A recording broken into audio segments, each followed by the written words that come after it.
Thank you everyone for being here. This is our second week of Open Branding Month, and I have to say we're very excited by the reactions so far. We're glad that everybody seems to be enjoying the videos that we have on the site, the lives, and even afterwards. So first of all, thank you to everyone. I mean, the support is really is really nice to see, and I know I speak for the entire team when I say thank you, not only to you guys, but obviously to our awesome speakers who have come back for yet another round of Rebels and Rulers content. So today we're continuing our live series with Nanne, who is not only an amazing thought leader, but also a good friend of ours. And so we're super glad to have him here. He's currently the head of global brand management at ING, but I think that if you look that up online, you might see that it might have recently changed. And so first of all, I'd like to say congratulations to you for the big news today. I'm not going to spoil the surprise for everybody else, but still, welcome. Thanks for being here. Thank you. Looking forward to our discussion.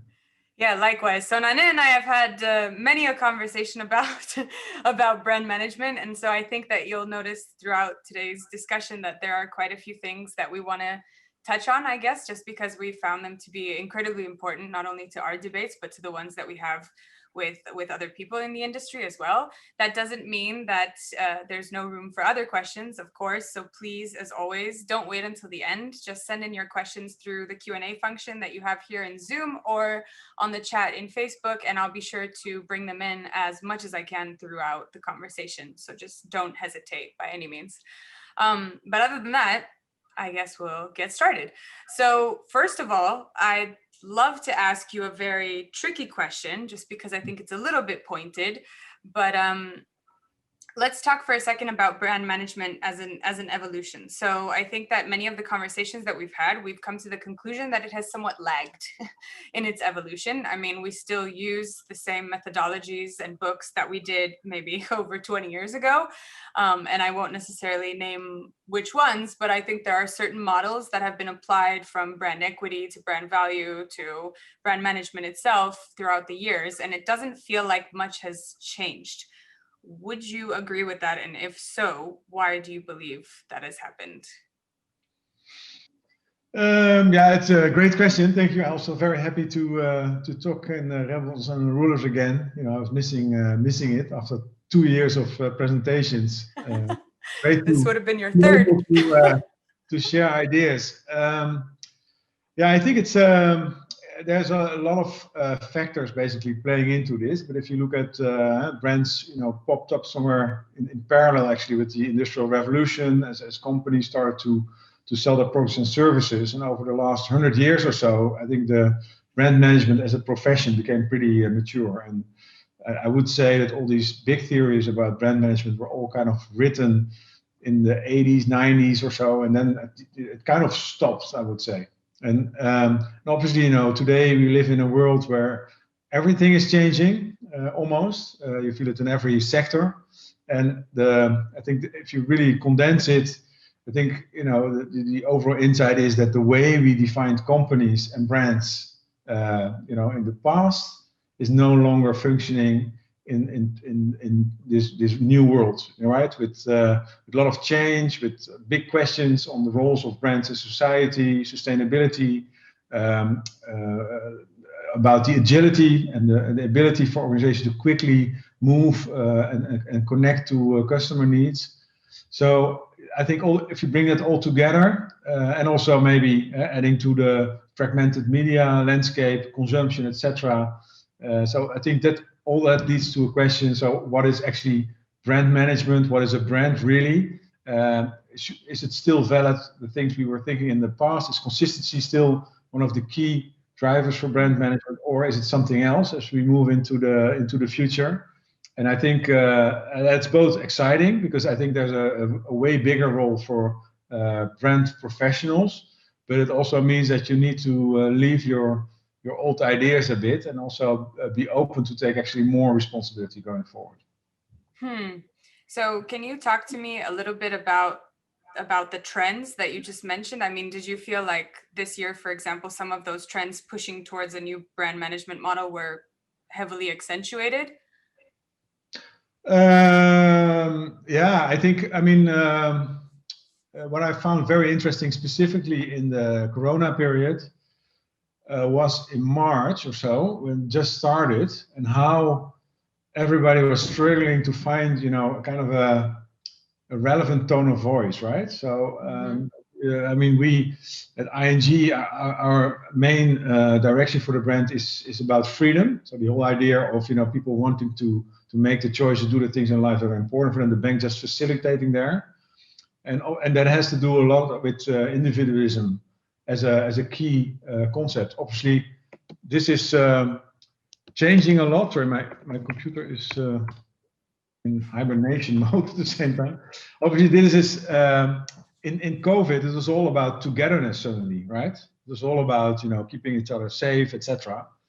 And I saw a lot of questions there that actually have to do with this. Are you able as a brand? Are you flexible enough to kind of find?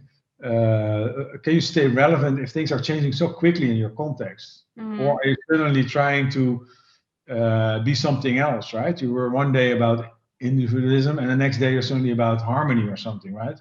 And I think there was not a lot of brands really successful in striking the right tone of voice. I think it's maybe it shows you how quickly things are changing and how quickly you should be able to adapt, but still somehow stay true to your identity and your values. So that's and that's of course very traditional, the foundational, I would say, to the brand. So that's not the things that are changing. So redefining the role for brand management is, on the one hand, to go back to the core. So what was it really about? And it's all about culture and identity, I would say. And then then come up with new systems, new ways of working to make sure that it stays relevant.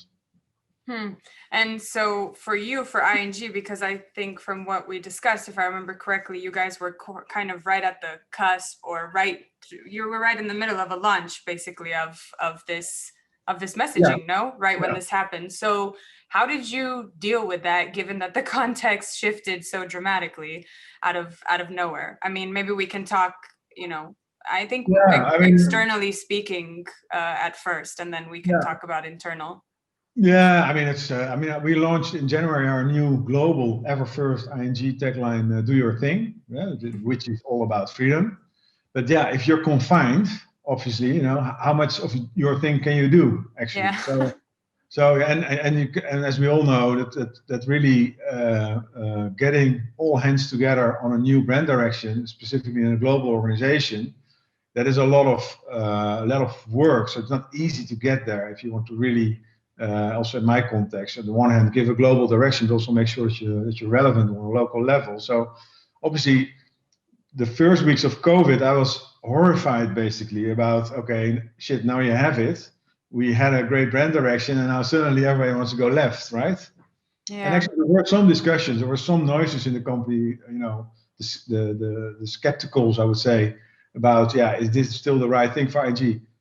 We did our effort. We went, of course, into into data and looking at how are people reacting to this. The funny thing was that suddenly we saw it in all the rankings, freedom from maybe kind of a hygiene factor, right? If you're used to it, you don't need it. But certainly, if you're confined, you realize how important freedom for you is. So that insight, and then the question is, so okay, what do we need to do with the tone of voice to make sure that we can talk about doing your thing in the context of COVID? And if you succeed in doing so, then certainly you remain very relevant, even more relevant than before as a brand. So it's I think it's interesting to look at this like that. But it's not. I mean, it's also about if you know what your identity is, what your underlying values are, then it's easier to make these changes than that you have to rediscuss your core each time change is happening in your context. So that's why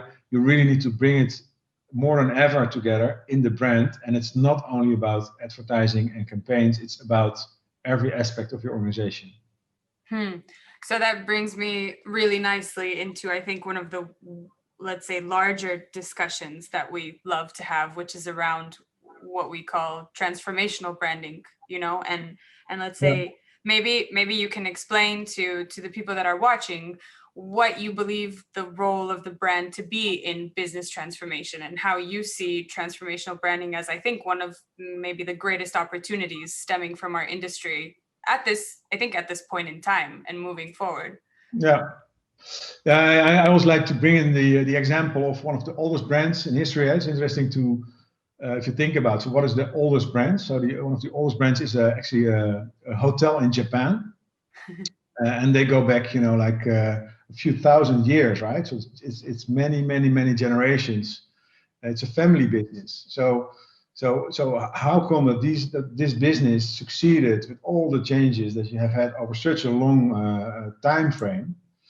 And it's interesting to look at it because it's a family business. So there is something in that family that on the one hand keeps the coherence, right? The values that are kind of transferred from every generation to the next generation, but also it's not too tight as a family. We all know these Christmas dinners where you have to, sit at the table and there's a dominant mother or grandmother and nobody dares to speak, or the Christmas dinner where some people might come in late and there's a kind of a relaxed atmosphere. So it's really on the one hand stick together. On the other hand, it's give each other enough room to change and for roles to change and for things to change. And so that's interesting to kind of rethink this in today's brands, because it's all about, can we create a system where there is enough flexibility, global, local, between functions, so that people actually on an individual level can take ownership of what needs to be done to deliver on the overall brand promise. Mm-hmm. On the other hand, how do we drive the coherence? Because otherwise, if you don't have coherence, the whole thing falls apart as well. So, and that's where the brand steps in. I think it becomes kind of central to the transformation. It also sits, in between everything, at the interstition of all the different activities. I would say it's a strategic position. So I would link it to the CEO or at least the senior leadership in the organization. And then it should connect and feed into the different topics of the organization to make sure that there is coherence between what you're doing on a customer side, what you're doing with your employees, what you're doing on all levels of your activities.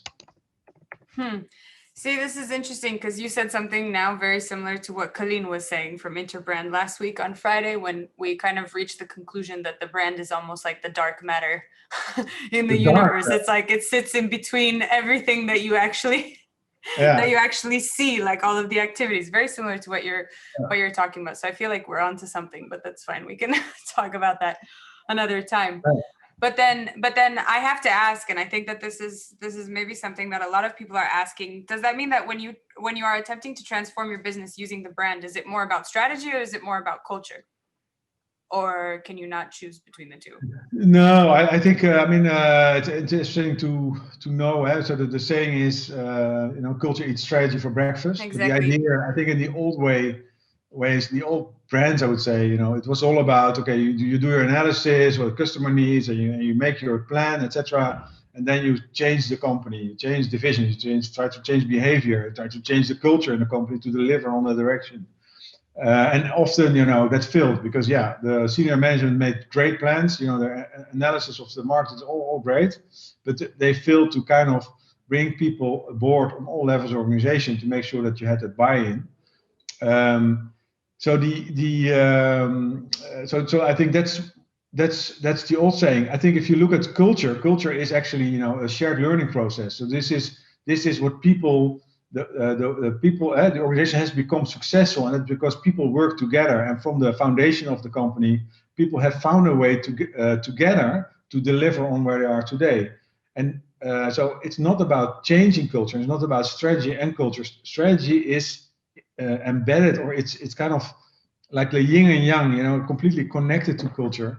And so you need to work on both sides. So it's good to do the analysis, but you need also to involve your people in that process. And it's not about changing. I think it's all the time about really finding, what's relevant and what you want to bring and to drive and what you need to bring things into the future.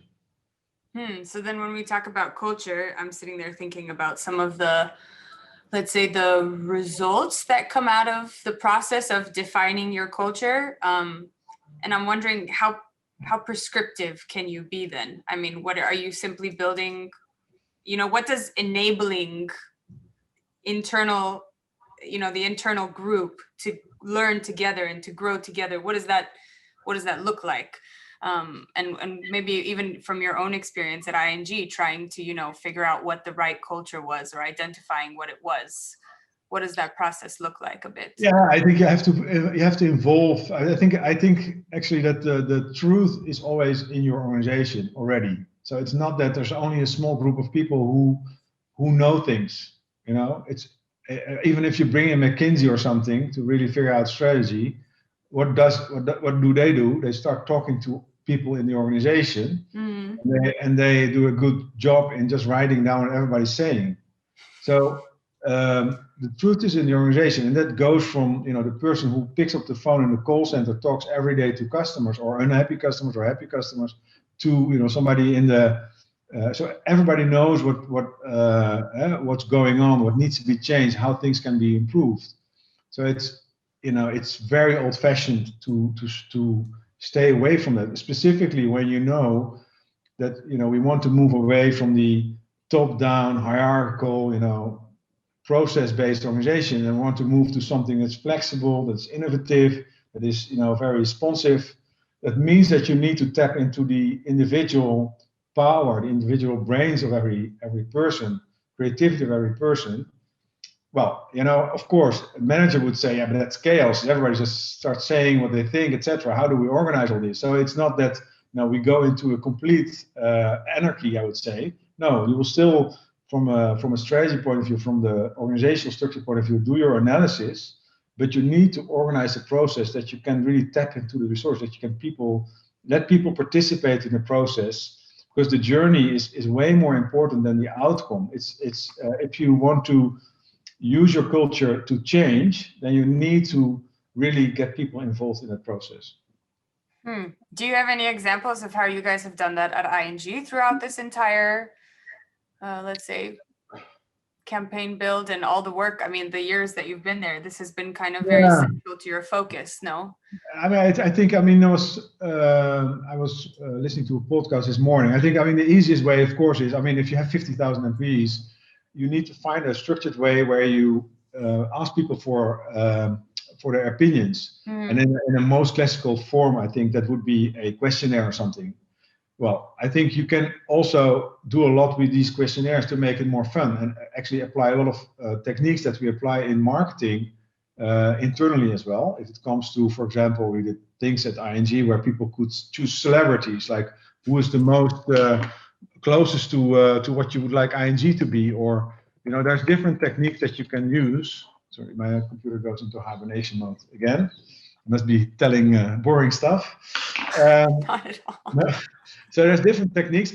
I think we're still at the beginning of this. I was listening to this podcast this morning, and this is really about, so why already, if you think about our campaigning and programmatic, and we're already hyper targeting on trying to really connect with people on an individual level with relevant content, why don't we apply it in organizations? The average employee, like in internal comms, we always talk about the average employee. Well, the person doesn't exist, right? You have all ages, you have different expectations, you have really lots of different people and a lot of different motivations and different reasons why they would or would not participate in such a process. So yeah, I think if you do well from a brand perspective, we don't make the separation anymore between our customers or target audiences or who have you, but we try to kind of have, from a central point, apply all these techniques to make sure that we develop the right behavior for the organization to be successful. And for everyone listening, can you tell us what that podcast was? Maybe they want to listen to it. This was a McKinsey podcast. Okay. Yeah. All right. Yeah. Can I ask, what about purpose? We talk about brand transformation and or transformational branding, whatever, however you want to define it. But I'm wondering where purpose fits into all of this then. Yeah, I think purpose, obviously sits at the top of strategy. Purpose sits at the top of culture. It sits at the top at brand, I think. And so I think I would argue that purpose should be owned by brand. It should be really embedded in brand. And and avoiding that we have an organizational purpose and then a brand promise or something. I would really say, well, let's bring it together, because it's already confusing enough. If you throw in mission, vision, values, and then you have brand values, and before you know it, nobody knows anything anymore. You can fight internally to decide who's right. Simplify it. That said, I also think that the whole discussion about purpose has gone a bit berserk. I think I mean the why of Simon Sinek. I mean, it's interesting thought, and it's about the why. Why do you exist? But still, overall, I think you need to apply marketing techniques here. Well, again, you need to have a purpose which is differentiating. If it's very generic, you could say the purpose of all banks is to, I don't know, facilitate money flows in society. Yeah, every bank could say that, but that doesn't differentiate, right? So you just need to go back to traditional positioning, analysis of your customer needs. So why are you here? What is your purpose as an organization? And actually, if you go to the theories about strategy, that's also the question there. It's about positioning. What unique thing are you doing to serve a unique group of people? So that's also the first question for strategy. So purpose is important. It's key. It's also the starting point for lots of things. It's owned by a brand, I would say, and then it should start with your customer and not with society. First, you need to go, what is the universal need for the customers that you try to serve? Which group of customers do you want to serve? From there, you need to take a stand to your category. What kind of bank are you in the context of all banks? Or what kind of soda company are you in the context of your market? And finally, you need to be able to define how that contributes to society as a whole, right? Mm-hmm. And in that order. And don't start with society as a whole, because you risk two things. One, to overpromise. I think they did a research in the UK. They looked at 100 top listed companies. I think they only found one company actually delivering on the purpose. So 99% is just sugarcoating. It's just blah, blah, and they're not living up to it.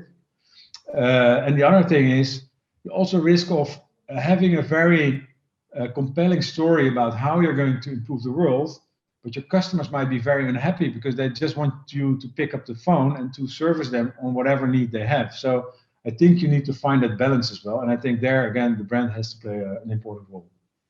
I was going to ask if you even thought it possible for, I don't know, a company that makes socks to just say, well, we make socks as best as we can. We try to, I don't know, pollute as little as possible but I feel like a lot of these things have just become table stakes. So maybe that's why purpose has become so important in the first place, is because a lot of companies have started to look more and more similar. Yeah. Because the requirements have changed, let's say, to function in today's environment. And so then we needed this next level of, okay, so how do we differentiate? Well, we have to take it to the next level. But that means that it was a somewhat forced progression rather than something that was entirely natural. Yeah, but I think, obviously, it's, at the end is there's two ways. Either you sell more or less the same product quality for a lower price, and that's an endless bottom-down race. Or you do something which is unique, and actually people want to pay more for that, right? That's the idea. And then what your brand is different than all the other brands, and it has a certain value. And if you do your brand management well, people will pay more. I think the big difference with in the past and now is that it's not only about making more profit or selling more. There is a relevant factor there. People ask, but what do I buy into, right? Is this a sustainable product? Does it have a social responsibility, etc.? All these questions, I think, maybe today still an opportunity to differentiate on. Maybe in future, hygiene factors, I don't know, but still something at least that is new in that discussion you take into account. Yeah, and from there, I think you work your way up. In the end, you should be able, the purpose gives you direction. It's a lens, it will help you to make lots of decisions in your company. And it is really about shared value rather than just financial result or profit. So it's really about creating value for all your stakeholders. I think I'm going to ask you one of my favorite questions that I've heard recently. And actually, I have to thank my editor at Branding Mag for coming up with this question at one point. But I just thought it was so spot on. And what you're saying about purpose obviously reminded me about authenticity and all these other, I think, buzzwords. But his question was, if one of our greatest, one of the biggest things that we focus on right now is authenticity, then why do almost all brands sound the same? Yeah, good question. And I just thought that was so spot on. And I don't know if there's, I don't know if there's an answer to that. I don't know if you have an opinion on that, but it follows me everywhere I go now, this question. Yeah, well, I think, obviously, I think go back to, so of course, ING as well, right? It's a 150-year-old, even older company, and there's lots of different brands being acquired over time. So there's lots of but if you go back to the roots, so who really founded the company? Who founded the brand? What were the convictions? Was this person just out there to make a lot of money, or was there a bigger purpose already? If you go, I did that job at ING. We went into the historical archives. You find at the start a person who really wanted to set up a bank to help, industrial revolution, help society, specifically lower incomes, to be able to save money. So there was really a pure social reason to do it. Obviously, that person, I imagined, started off with maybe 10, 20 people, setting up office. The person must have had a way of working, some key beliefs, things that he discussed with his person, how he hired, what he looked for, what kind of people he was looking for. Over time, of course, that diluted, but there must be, if you go back into the identity, traces, if you go into the culture, there are traces, roots that you can find.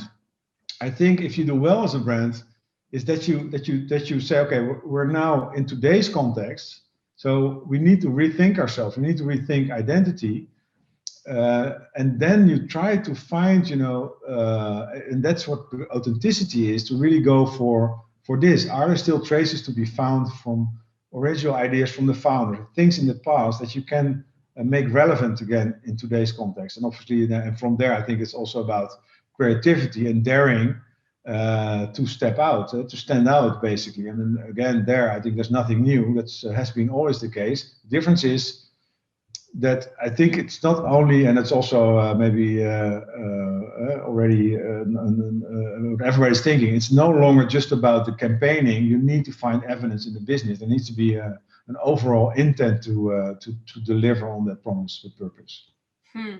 So you mentioned Simon and his why, but many times you've told me that it's not about why when it comes to purpose, but it's about why not. Can you explain that? Yeah, good question. I just like the title. I was thinking about writing a book, why not? Like as a counter movement. The anti why.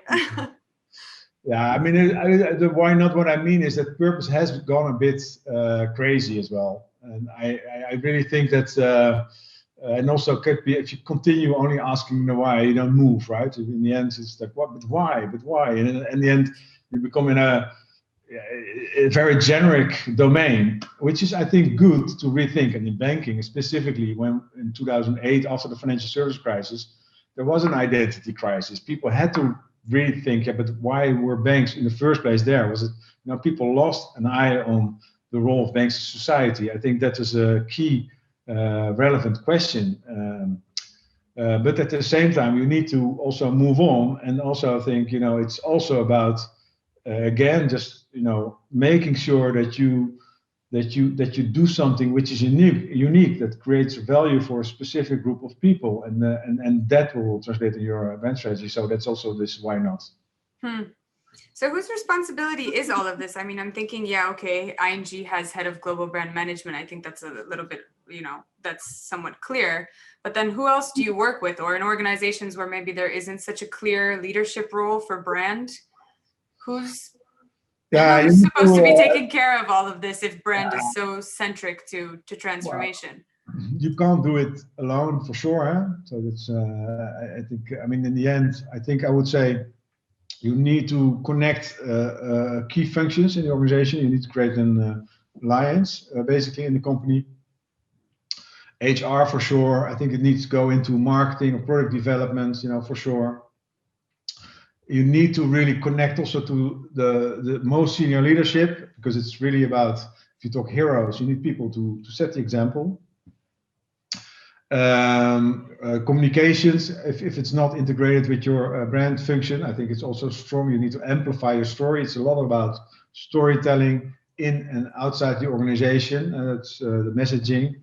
There's other departments. I mean, if it comes to cultural change, of course, if you think about the importance of office design, of context, things that you need to connect to. So, and if you in an HR, of course, there's a big toolbox you want to get your finger behind, basically, if it comes to performance cycle or culture programs, leadership programs, development programs, etc. So I think the interesting one that stands out for me that maybe a lot of people haven't applied yet is you mentioned product development. So can you tell me a little bit about how you were involved in product development at ING, being kind of, part of the leadership of the brand? Yeah, so I think, and we didn't. So I think first of all is the idea that you can set a brand direction and then change the company is not true, right? You need to start from, okay, so the core identity, you have to see where your needs are, but you have to see what you already can deliver on. Otherwise, it becomes a fantasy, basically. Mm-hmm.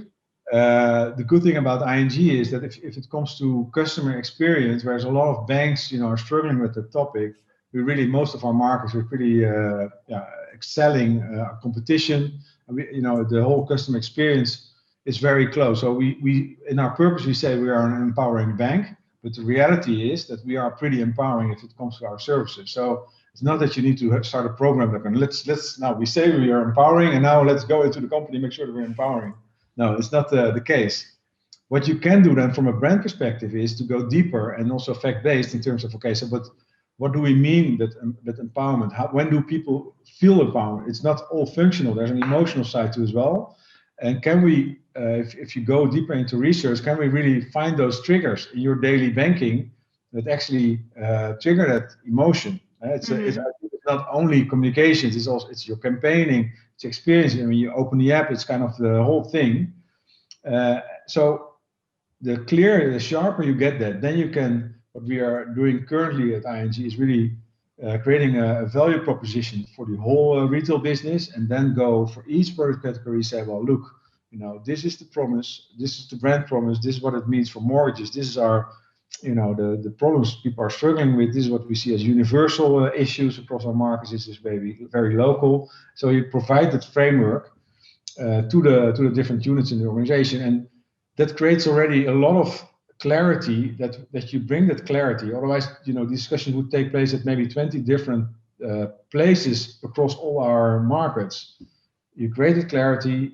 It gives enough, again, the flexibility locally to work with it, because a mortgage in Romania is, in that sense, still a loan for your house. Mm-hmm. What people are looking for, what is important for them in that mortgage, there's a different ranking than if you compare it to a mortgage in France, for example. So you need to provide that flexibility to have also that local ownership and the flexibility you need to drive success.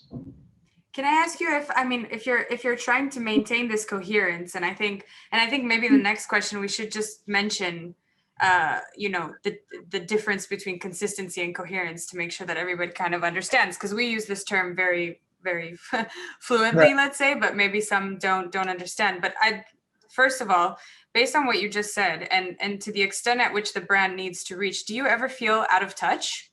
Do you ever, as the one kind of leading the brand to a certain extent, do you ever feel out of touch, or has technology and every process that you put in place allow you to really say, yes, I'm comfortable saying that every person on the front line in my retail, the retail part of my organization is living up to the brand, or that this percentage is doing so, or that these customers are happy? Or, do you ever feel out of touch, or do you think that we've progressed enough to the point where you can feel comfortable knowing that it's really working? Yeah, I don't think there is ever a point where you feel comfortable. So I think it's maybe good to always be a bit out of touch, because it's never done, right? Yeah. So it's because it's a dynamic system. The things change all the time. At the same time, we get so much data at ING. I get so much research. So I mean, you know a lot. And then, yeah, I think it's also then the question is, if you think about from consistency to coherence, or from a central organization to a more distributed organization. I mean, you need to let go. That's the whole thing, right? But you need to be, so in order to let go, you need to be tough on a few things. It's also what we did at ING. We said, well, we work with this Lego metaphor. So where we say, okay, there's a lot of freedom within the framework locally, but we're going to be very tough on what we call the brand bricks, or the brand building blocks. And these need to be applied everywhere. And we started off in that system with, very basic things like, a font type or a color use or that stuff. And we are now increasing that into more emotional building blocks if it comes to, for example, photography or sound, use of sound, sonic branding. And so my idea would be, if you were to give like 10 different groups of children a box of Lego bricks, like the Romanian group and the Spanish and the French and the Dutch, and they would all play with these bricks, and you ask them, okay, now build me a house. Well, they will all start to make some different choices with the bricks, but from a distance, you still see Lego houses, right? So that's a bit the metaphor I use. What I want when I go to a market to see, okay, the ING brand in Romania, I feel the spirit of our brand, but it's very Romanian. Or when you go to, I feel the spirit, but it's very Dutch in a way. And there's a twist to it, which only works in the Dutch or in the Romanian or in the Belgian context. As in, when you compare it to the consistency that was before, I don't think that was necessarily the case. But it sits parallel to the personalization that is happening because of technology anyways. So I think nobody will be surprised that this is where we've sort of ended up with the brand as well.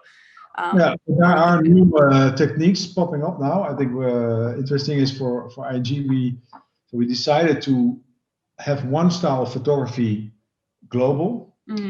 That has been done before, I know. The big difference is that we chose for what we call lucky shots. So we want photography, which is basically people, that are doing the things that are really moving them. So that could be, if your garden is your thing, but really these moments where people are happiest. So it's often like a lucky shot, iPhone shot. And these shots, I mean, if you look at the number of images being produced daily, I think it's over a massive amount of images going over the internet. So these are produced. I mean, in the past, you would go to a dedicated photo shoot, or you would go for stock photography. We have trained an algorithm that is now going globally, everywhere, to find images that are on brand, that are really linked to our brand identity, and that's really working. So there's new. And so you see images coming from Romania, you see images coming from the US, you see images coming from all over the world. And if you bring them together, it's just our brand story in a way. It's really amazing what you see happening. So I think, and the interesting thing about this algorithm is that the algorithm gets smarter. If you train it, it gets smart. It knows almost better than you what you're looking for. And also, for example, with COVID, we saw that suddenly we got images, COVID images, people with masks, etc., still doing their thing. So the algorithm it's very relevant in this moment, the photography you get. So my point is that where you in the past maybe it was very rigid, it's all about consistency. It took so much time to get it all fixed. You always had the discussions about guidelines and global, local, and I mean the whole system was kind of not very frictionless, I would say, very, very difficult. Now with targeting, which you can do with these new technologies, you can find new ways of working that help you to kind of reshuffle the whole thing about brand management. So then because you mentioned what happened this year, then during this year, the coherence that you built at ING, did it, how did it hold up throughout this year, given that people were in a completely different environment? I know that a lot of the work that you did, for example, was in the actual physical space, of the office. I mean, you're a champion of that. It's part of the three pillars that you mentioned even in the Orange Code. So how did you? Well, we are in the process where every market is launching within this framework, in this system. We had now 5 markets launching, and we did the wholesale bank global. I think, my experience so far is that we have quickly kind of regrouped as a central team, because we wanted to go to every market, do workshops, and do a lot of training and stuff like that. But all not possible. So we moved into setting up digital workshops. We could reach way more people and work quicker. So we trained about 700 people in the organization just in a few months. It's really amazing. So we have to find other ways. I think the fact maybe, it would have been different if you're in the process of defining the overall brand direction. That of course we had a lot of physical meetings. It was all done. So everybody's kind of agreed on the overall direction and the building blocks. Yeah, and what I've seen now, we work agile. There's a higher output now. I think it's more efficient or effective than it was before COVID. But I also still believe that it was because we knew each other, we had the system, a lot of things are being discussed. If you go into soul searching or have to find the right ideas, I think that it gets harder once you get more into innovations and all these new things to do this online. And that is maybe lucky that we finalized that process just before COVID. Would have been different maybe.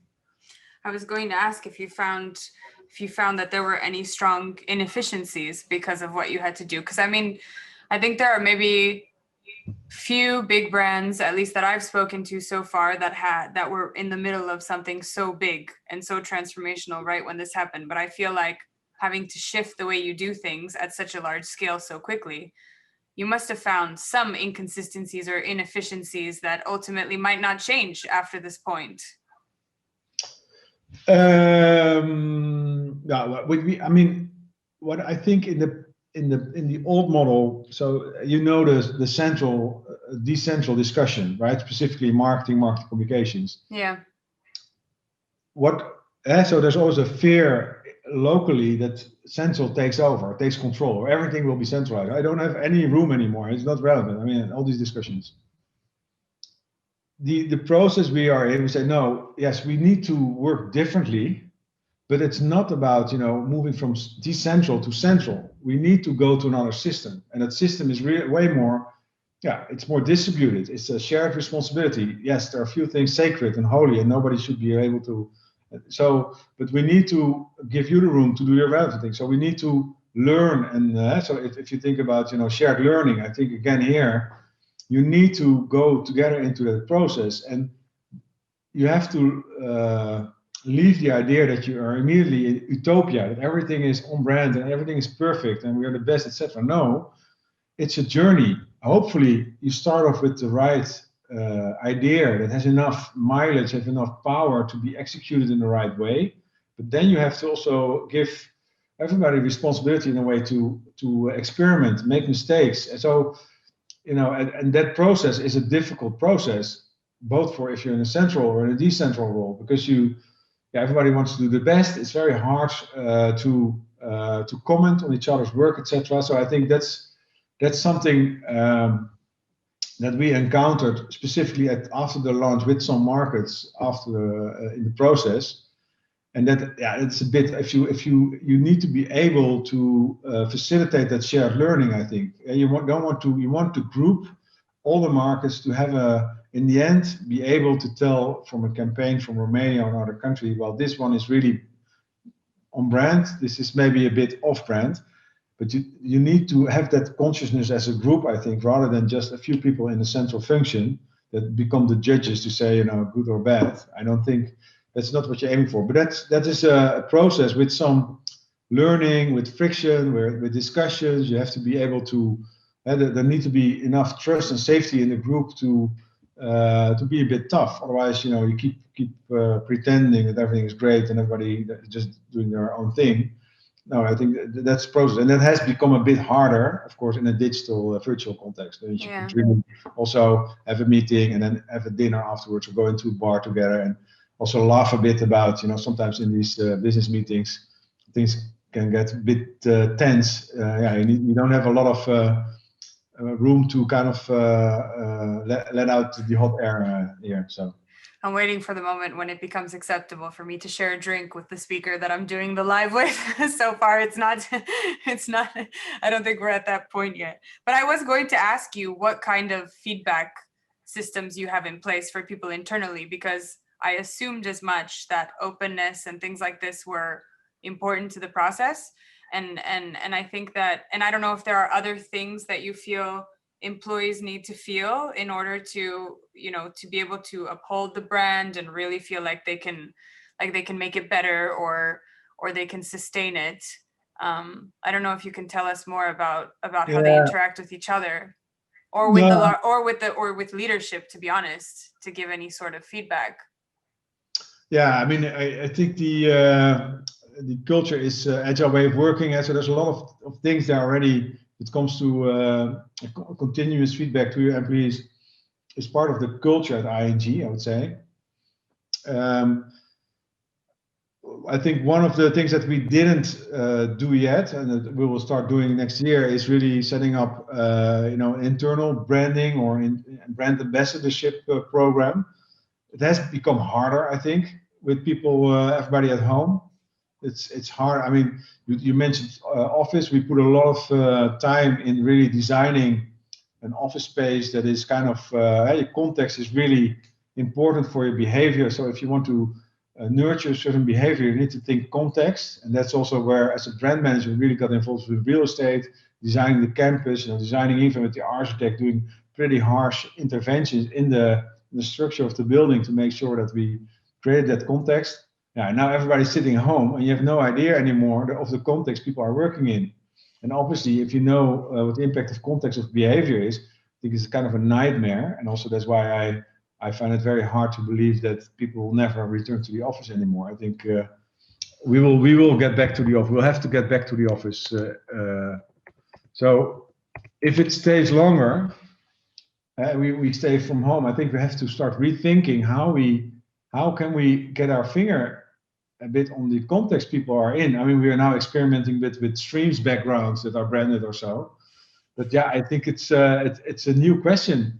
So how can we go beyond just the Zoom meeting to give people kind of a feel, and it's just that's a big question for me. One of the things we think about is maybe kind of mix it with physical activity and getting people out of their houses and start doing some sports with a kind of a joint objective, and then link that to social or so, to have more have to experiment a bit more. But I don't think you can solve it all on a computer screen.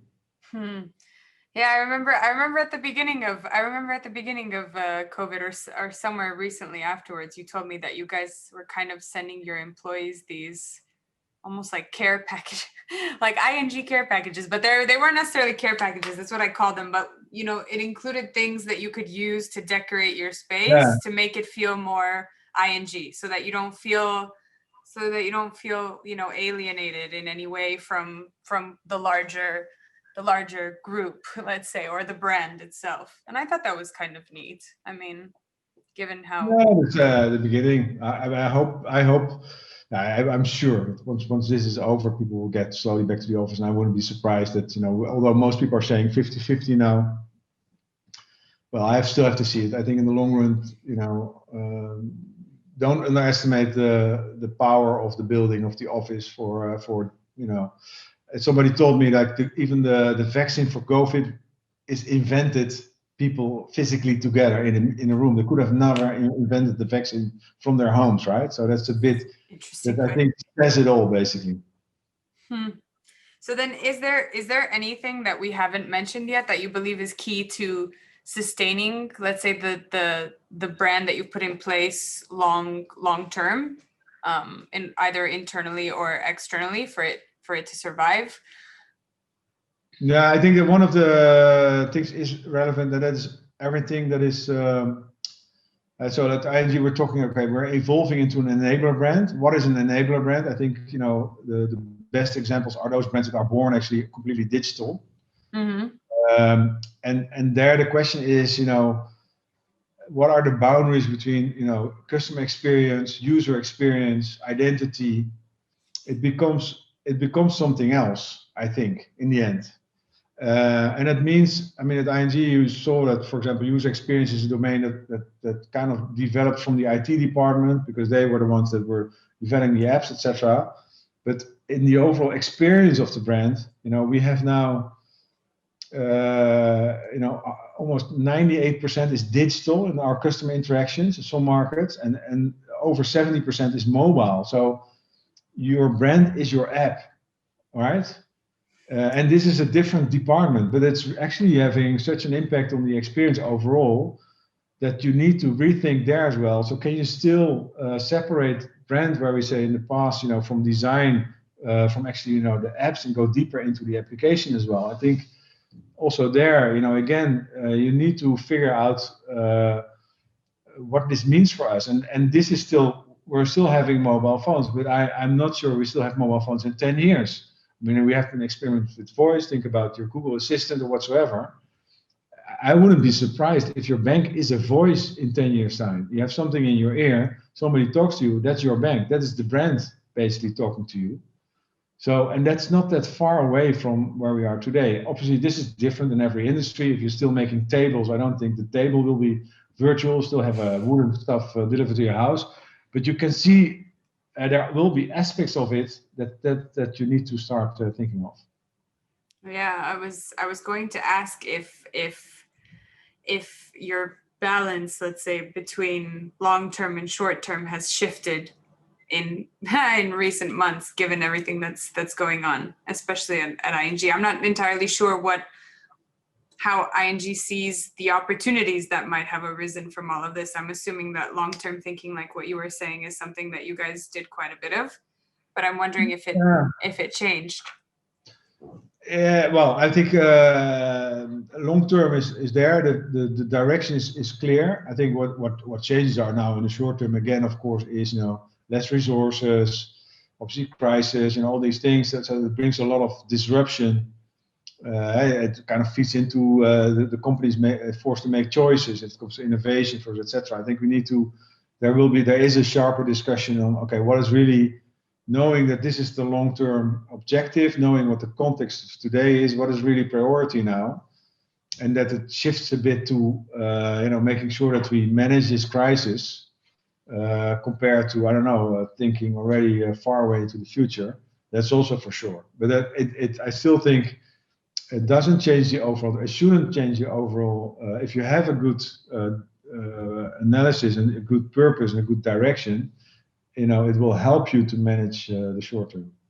And when it comes to innovation, what role does the brand play there? How do you get involved? I know you're a big advocate for that. So yeah, well, we're trying to learn from your experience how to do it better ourselves. No, I think we have had now at ING a period where we experimented with all kinds of innovation. So all forms that you can find, different horizons, different, are we setting up new brands? Are we innovating processes in the company? Are we buying, startups or whatsoever? We did it all basically. Obviously, with a renewed focus on, okay, what's really important, etc. We can't do it all, and there are also some lessons. Some things worked, some things worked less. I think from a brand perspective, we only from a brand architecture perspective, we have had a lot of discussions about the creation of new brands. So people don't realize in this domain is that most people who start kind of an innovation project, they want to invent a name, and then they think it's a brand, but it's not a brand if it's on PowerPoint, right? You have to just, probably for most of these startups I've seen, the brand question is the biggest investment or the biggest problem actually that they have to solve, and not the technology side to it or whatsoever. And people don't realize, and even the board says, well, let's do a new brand, it can't be under the ING brand. Well, if you have to do it from the same budgets, it also means that you dilute a bit on your brand equity on the ING side. So I introduced the discussion, okay, let's make a default to do it under the ING brand. And only if you really go through a process, you really can defend why you need to go outside, then you're allowed. I think the next step for us will be more say, well, look, this is our overall brand promise. This is how we want to empower people, how we want to make sure that people can do more of what moves them. And now, so where can we be relevant in our innovation? So really more brand-driven innovation. I think that's still something we need to further explore. Very nice. No, I love the way you, and actually I think because we're running out of time, but I think one of the last questions I will ask you, just because I know that you're a big reader and a big critic, let's say, of brand management books and things like this, and I know you've been doing a lot of reading. Are there any recommendations that you have for people listening about what they can read or listen to? Or I know you're big on books and on podcasts, so maybe you have some recommendations for everybody. It's one of the. There's a lot of things that I'm at the moment. I'm listening a lot to, for example, I went back in the COVID on my rowing machine in the morning on systems theory. And there's an interesting podcast that kind of, because I did a bit in during my studies, etc., but I never really understood really the idea of systems theory. I think it's very interesting to go to that theory because it will help you to rethink the brand as well, because it's all about, again, the system has a purpose and it has different concepts and it's more systems working together. So if you start to think about the organization as a system and the brand as a system, it can help you. So there's an interesting podcast there on systems theory. I can give you the link to it and you can put it in the chat maybe. I don't have it present here. Okay. So, yeah. Sounds good. Well, thank you very much, Nanne. Really, we really, really appreciate you being here. It's always nice to talk to you and hear what you've done with ING. I mean, I think I know it's the end of a chapter, but I know that you're super happy with what you were able to achieve. And I'm glad to see that you had the organization and the people around you necessary to do so. I think that's probably what a lot of us here should dream of, is to have the support required to make some of those dreams come true.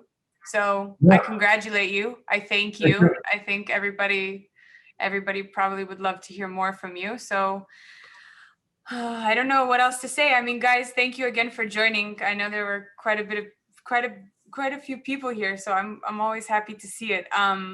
Of course, stay tuned. There's more coming for the rest of the week. We have the lives and the videos, so definitely check back in tomorrow. But until then, I thank you, Nanne. Always a pleasure, my friend. Yes, thank you very much. Very nice to be here. And I guess have a good day, everyone. Okay, thank you. Bye. Bye-bye. Bye-bye.